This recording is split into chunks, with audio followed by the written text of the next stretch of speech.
আজকের বিষয় nominative absolute. তো আজকে জানবো এই নমিনেটিভ অ্যাবসোলিউট কি, কেন এর প্রয়োজন হয়, কোন কোন ক্ষেত্রে এর প্রয়োগ হয়, এক্সাম্পল, এই সমস্ত কিছু। তো প্রথমেই বলে রাখি, এই নমিনেটিভ অ্যাবসোলিউট সম্বন্ধে জানতে গেলে দুটো জিনিসের ধারণা থাকা তোমাদের জরুরি। একটা হচ্ছে ফ্রেজ আর দ্বিতীয়ত নন ফাইনাইট। ফ্রেজ হচ্ছে সেই শব্দ সমষ্টি যার মধ্যে কোনো ফাইনাইট ভার্ব থাকবে না, কোনো সাবজেক্ট থাকবে না এবং কোনো অবজেক্টও থাকবে না। আর নন ফাইনাইট হচ্ছে সেই সমস্ত ভার্ব যেই সমস্ত ভার্ব বাক্যে ভার্বের মতো কাজ করে না। তারা ভার্ব হয়েও ভার্বের মতো কাজ না করে নাউন, অ্যাডজেক্টিভ এবং অ্যাডভার্বের মতো কাজ করে। এই নন ফাইনাইট নিয়ে আমি অলরেডি একটা ভিডিও বানিয়েছি, যারা যারা দেখোনি অবশ্যই গিয়ে দেখে আসবে, তাহলে তোমাদের বুঝতে সুবিধে হবে। তো চলো দেখা যাক এই নমিনেটিভ অ্যাবসোলিউট কি জিনিস। নমিনেটিভ মানে হচ্ছে সেন্টেন্সের সাবজেক্টকে বোঝায়। তাহলে নমিনেটিভ বলতে সেন্টেন্সের সাবজেক্ট, ও অ্যাবসোলিউট মানে হলো স্বাধীন, আর এই অ্যাবসোলিউট মানে হচ্ছে স্বাধীন, ফ্রি যেটাকে বলে। অর্থাৎ কোনো সেন্টেন্সে কর্তা যখন বাক্যে কোনরূপ বাধ্যবাধকতার মধ্যে না থেকে সম্পূর্ণ স্বাধীন হয়ে যায়, তখন তাকে বলা হয় নমিনেটিভ অ্যাবসোলিউট। তাহলে আমরা নমিনেটিভ মানে জানলাম সাবজেক্ট, আর অ্যাবসোলিউট মানে ফ্রি বা স্বাধীন। তাহলে কোনো বাক্যে সাবজেক্ট যখন তার কোনো বাধ্যবাধকতা মানে তার সাথে যে সম্পর্কযুক্ত তার থেকে ফ্রি হয়ে যাবে। সাবজেক্টের সাথে কে সম্পর্কযুক্ত বাক্যে? বাক্যে সাবজেক্টের পরে আমরা ভার্ব দিই আর তারপরে থাকে রেস্ট অফ দ্য সেন্টেন্স, যেটা অবজেক্ট। তাহলে আমরা দেখি বাক্যে সাবজেক্ট সবসময় ভার্বের সাথে সম্পর্কযুক্ত, কারণ আমরা দেখি ফাইনাইট ভার্ব বাক্যে সাবজেক্টের পার্সন, নাম্বার এগুলোর ওপর নির্ভর করে হয় এবং এটা টেন্সও বোঝায়।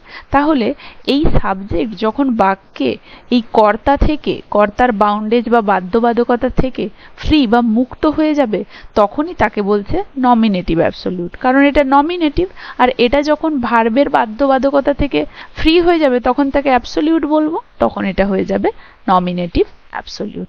বোঝা গেছে তাহলে নমিনেটিভ অ্যাবসোলিউট জিনিসটা কি? যেমন একটা উদাহরণ দেখি, দেখো, the food was ready, mother called everyone to the table. এটাকে পরিবর্তন করে কি করা হয়েছে? The food being ready, mother called everyone to the table. ভালো করে লক্ষ্য করো, প্রথম যে সেন্টেন্সটা ছিল সেই সেন্টেন্সে ওয়াজটা ছিল মেইন ভার্ব, আর সেকেন্ড সেন্টেন্সে ছিল কলটা মেইন ভার্ব, এবং সেকেন্ড সেন্টেন্সটা আমরা এখানে দেখতে পাচ্ছি সেকেন্ড পার্টে হুবহু তাই আছে। মানে সেকেন্ড সেন্টেন্সের যে সাবজেক্ট এবং যে ক্রিয়া, এই দুটোর মধ্যে যেরকম সম্পর্ক থাকে ঠিক সেরকমই বজায় আছে। কিন্তু প্রথম সেন্টেন্সটা যেটা পরবর্তীকালে পরিবর্তন হয়ে যেটা হয়েছে, দেখো, দ্য ফুড বিং রেডি হয়ে গেছে। এখানে কিন্তু ওয়াজটা ফাইনাইট ভার্ব ছিল, কিন্তু সেটা এখানে বিং হয়ে গিয়েছে, আর ফাইনাইট ভার্ব নেই, এটা হয়ে গেছে নন ফাইনাইট ভার্ব।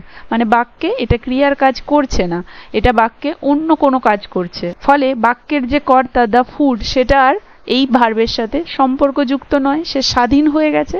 তাহলে এই পুরোটাকে আমরা বলবো অ্যাবসোলিউট ফ্রেজ, কারণ এখানে নমিনেটিভ যেটা সেটা অ্যাবসোলিউট হয়ে গিয়েছে, আর এখানে দেখতে পাচ্ছি আমরা নন ফাইনাইট হিসেবে পার্টিসিপল যুক্ত হয়েছে এবং তার সাথে রেডি হয়ে পার্টিসিপল ফ্রেজ হয়ে গেছে। তাহলে দুটো মিলিয়ে অ্যাবসোলিউট ফ্রেজ হয়ে গেছে, কারণ এখানে নমিনেটিভ যেটা, যে কর্তা বা সাবজেক্ট, সে ফ্রি হয়ে গেছে, কারণ তার ভার্বটার ফাইনাইট নেই, নন ফাইনাইট হয়ে গেছে, অতএব সে স্বাধীন হয়ে গিয়েছে। তাই এখানে আমরা দেখতে পেলাম নমিনেটিভ অ্যাবসোলিউট হয়ে গেল। তাহলে বোঝা গেছে নমিনেটিভ অ্যাবসোলিউট কি জিনিস এবং এটা কিভাবে হলো। এরপরে দেখবো আমরা নমিনেটিভ অ্যাবসোলিউটের স্ট্রাকচার। তাহলে দেখো, প্রথমে নমিনেটিভ অ্যাবসোলিউট বসলো, এই যে দ্য ফুড নমিনেটিভ অ্যাবসোলিউট, কারণ দ্য ফুডটা তো নমিনেটিভ, সাবজেক্ট তো দ্য ফুড, আর আমরা বলেছি নমিনেটিভ মানেই সাবজেক্ট, তাই তো। আর ভার্ব যেটা ছিল সেই ভার্বটা যখন ফাইনাইট থেকে নন ফাইনাইট হয়ে যাবে, তার মানে এই সাবজেক্টটা অ্যাবসোলিউট হয়ে যাবে, তাই এটাকে বলছি নমিনেটিভ অ্যাবসোলিউট।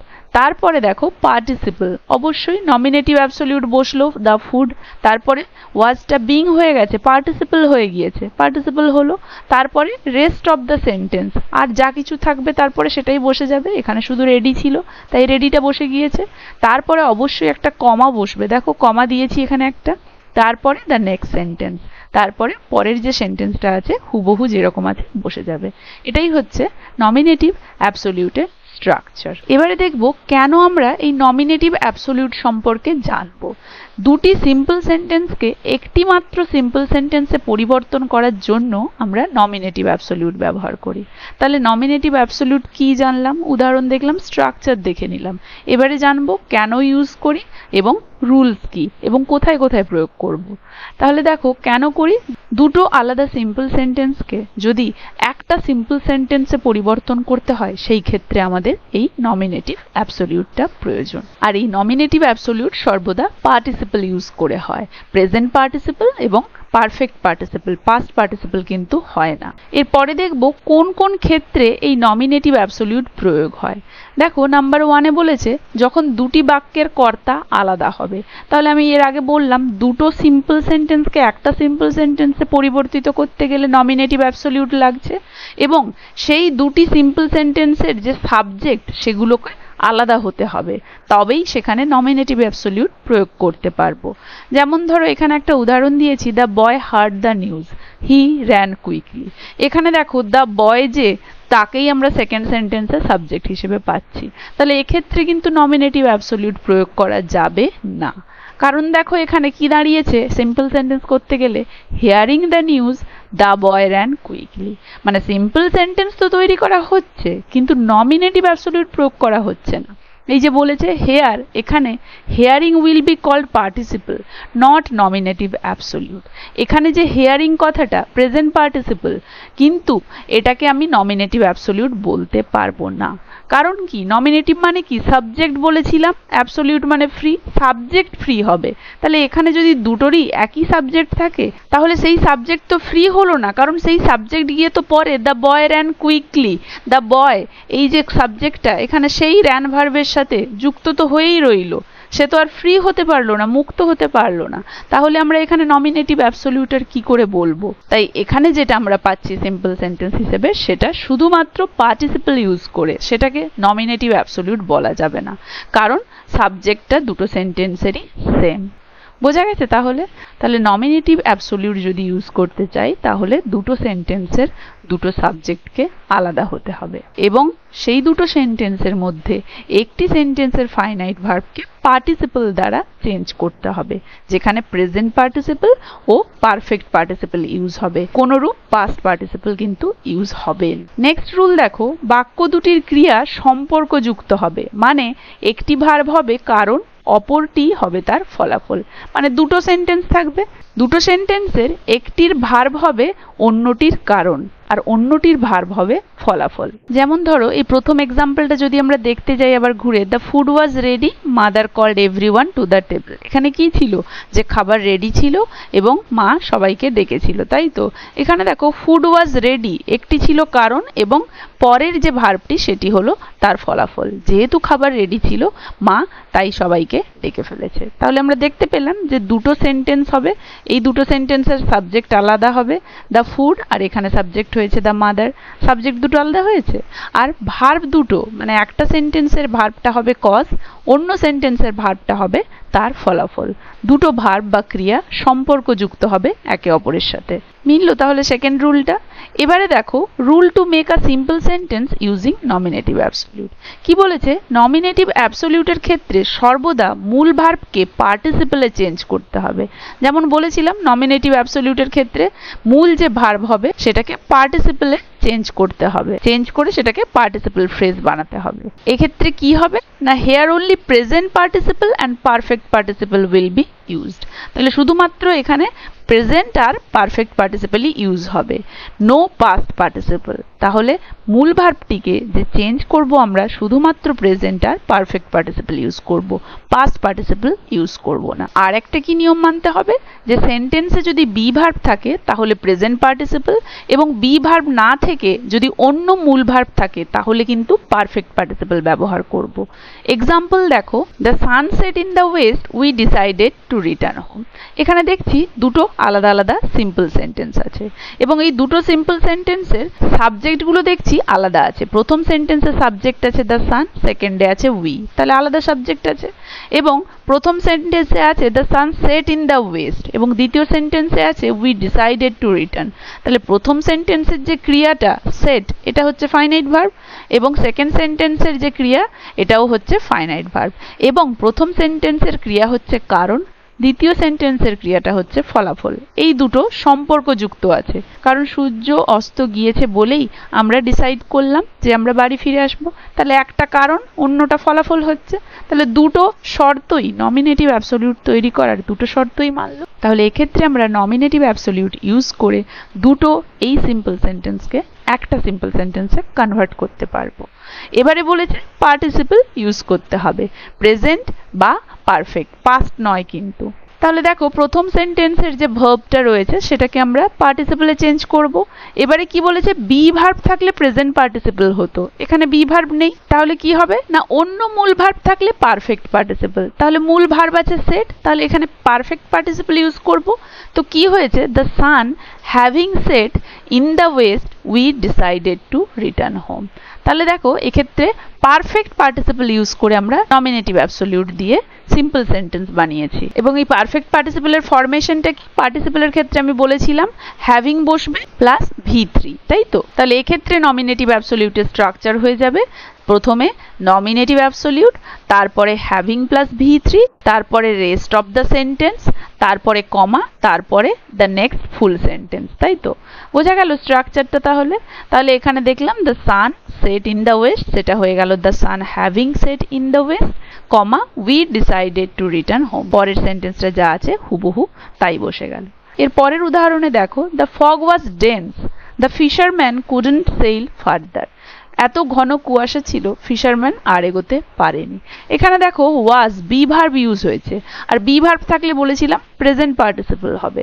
তাই দেখো দ্য ফগ বিং ডেন্স, তাহলে ওয়াজটা হয়ে গেছে বিং, বিংটা হচ্ছে প্রেজেন্ট পার্টিসিপল, ভার্বের সাথে আইএনজি যোগ হয়েছে, বি প্লাস আইএনজি বিং, তারপরে ডেন্স, তারপরে সেকেন্ড সেন্টেন্সটা যা আছে হুবহু তাই বসে গেছে।